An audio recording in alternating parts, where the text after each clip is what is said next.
Bugun dunyoga mashhur psixologik triller va horror janridagi Tomas Harrisning 3 kitobi haqida gaplashamiz.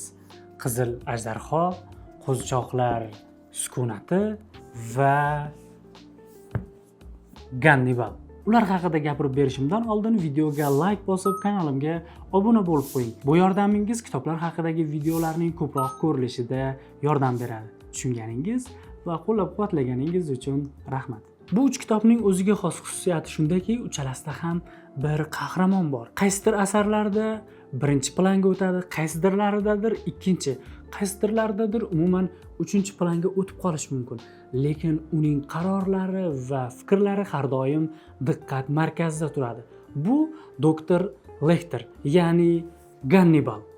Avvalo seriyaning birinchi bo'lib o'qilishi kerak bo'lgan kitobi Qizil ajdarho haqida gaplashamiz. Bu kitobda psixologik buzilishga uchragan, o'zini afsonaviy qizil ajdarho deb o'ylaydigan insonning seriyali qotilliklari haqida gap ketadi. Va ayni paytda xuddi shunday seriyali qotilliklari sababli qamoqqa tushgan Dr. Lecter haqida ham gap boradi. Ana o'sha qizil ajdarhoning qo'lga olinishi, uning psixologik o'ylashi, qaysi ketma-ketlik bo'yicha qotillikni amalga oshirayotgani va nima prinsip asosida odamlarni tanlayotganini FQBga ochib berishda o'sha jinoyatchi Dr. Lecter yordam beradi. Albatta, buning uchun u qamoqdan ozod etilmaydi. Ba'zi bir yengilliklar, aytaylik, o'z xonasida televizor ko'rish yoki gazetalar o'qib turish yoki bo'lmasa musiqa tinglash, kitob o'qish kabi yengilliklar va qulayliklar berilishi evaziga qiladi bu ishlarni.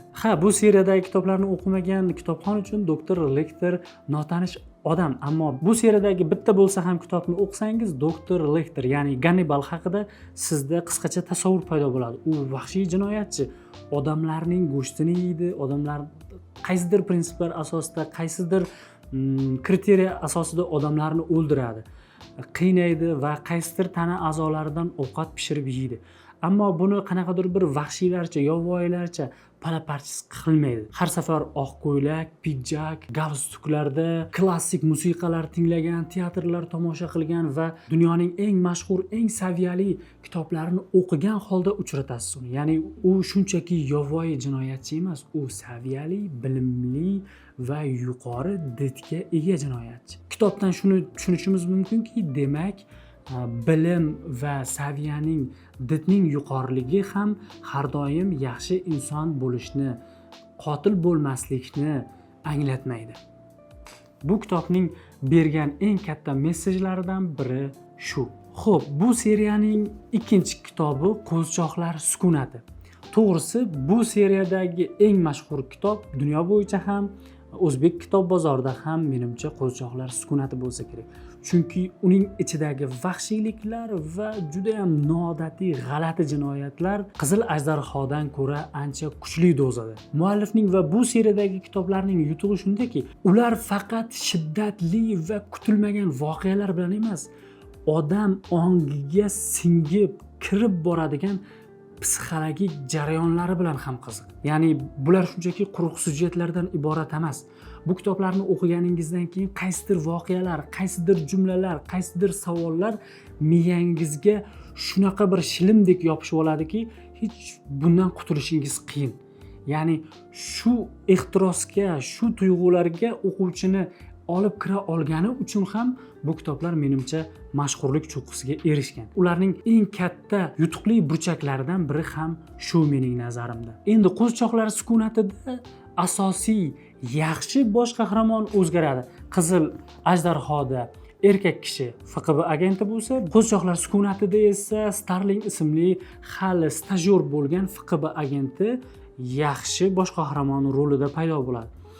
Endi bu paytda Dr. Lecter, ya'ni Gannibal qamoqda edi, ya'ni ruhiy kasalliklar saqlanadigan qamoqda edi va Starling maxsus ruhiy kasallar saqlanadigan qamoqxonada yotgan Dr. Lecter bilan maslahatlashib, uning yordami bilan yana bir vahshiy seriyali qotilliklar qilayotgan odamni, jinoyatchini qo'lga tushirishga muvaffaq bo'ladi. Bu kitobdagi seriyali jinoyatchining qurbonlari nimagadir biroz to'lachadan kelgan qizlar va ularning tanasidagi qaysidir teri parchalari shilib olingan holda murdalari topilayotgani bo'ladi.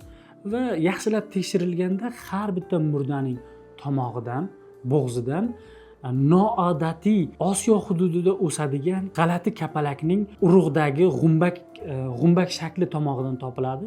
Shu narsa o'sha noodatiy qotilning imzosi bo'ladi har doim. Shu kriteriya bo'yicha uni topishga harakat qilishadi.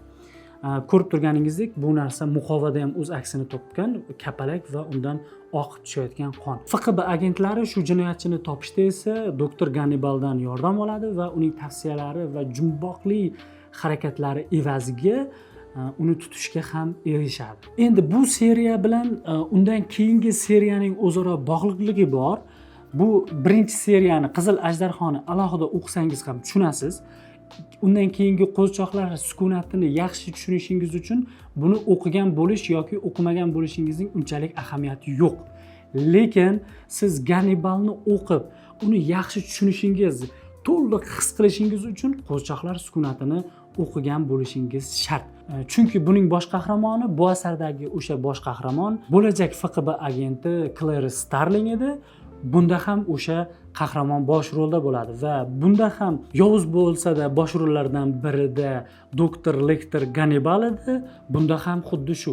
Faqat bu kitobda boshqa bir seriyali qotillik haqida emas, faqat Starling va Gannibal haqida va ularning atrofidagi boshqa shaxslarning voqealari kechadi. Shuning uchun bu kitob bilan bu kitob o'zaro bir-biriga bog'liq. Ya'ni bu kitobni alohida o'qisangiz ham tushunasiz, lekin uni to'liq his qilishingiz uchun o'sha nuqtasigacha ichiga kirib yashashingiz uchun qo'zichoqlar sukunatini o'qigan bo'lishingiz kerak. Bundan oldingi 2 seriyada boshqa bir seriyali qotilliklarni qiladigan insonlarni topishda Gannibalning roli va uning qanchalik zehnli inson ekanligi rol o'ynasa, bu kitobda to'liq Gannibal haqida fikr yuritiladi desa ham bo'ladi. U Gannibalning qanaqa musiqalar tinglashi, nimalarga qiziqishi, bilim darajasi bor bo'y-basti bilan ko'rsatiladi va Gannibalning qurbonlarining Gannibalga nisbatan dushmanligi haqida ham gap ketadi. Ya'ni Gannibalning dushmanlari uni o'ldirishga harakat qiladi. Hatto uning dushmanlari orasida mason ham bor.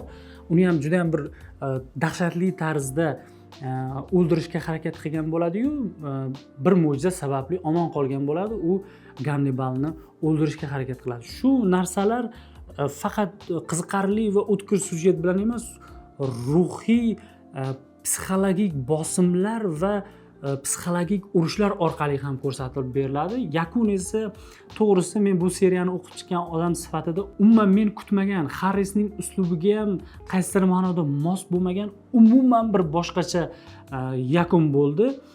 Bu yakun haqida spoiler bo'lib qolmasligi uchun aytib o'tirmayman. Shu o'qiganingizda juda hayratga tushasiz.